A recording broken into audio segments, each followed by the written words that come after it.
किस तरीके से हम लोग उर्दू में जो है बच्चे को जो प्रॉब्लम्स आ रही हैं उसको सॉल्व करेंगे।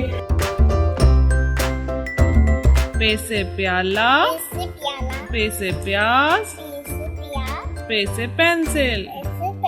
छोटी अशकाल और बड़ी अशकाल को हम किस तरीके से जो है बच्चों को पहचान कराएं।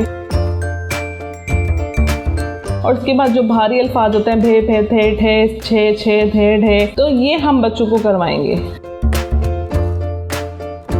साथ जोड़ तोड़ आ जाते हैं, और जब ये जोड़ तोड़ आ जाते हैं तो बच्चे को ये समझ नहीं आता कि अलिफ का जोड़, वाव का जोड़, इन अल्फाज को कैसे बनाएं।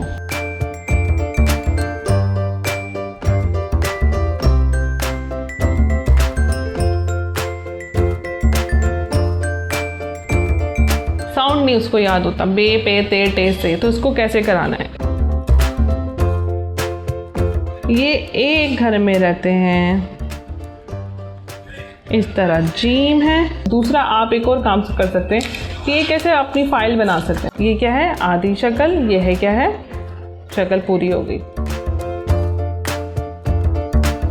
सव्वतें, वॉवल्स, उर्दू के वॉवल्स क्या होते हैं और बच्चे को किस तरीके से सिखाएंगे वॉवल्स क्या होते हैं। कि आ, ओ, ई, ए साउंड्स करते हैं, उर्दू के वॉवल्स होते हैं।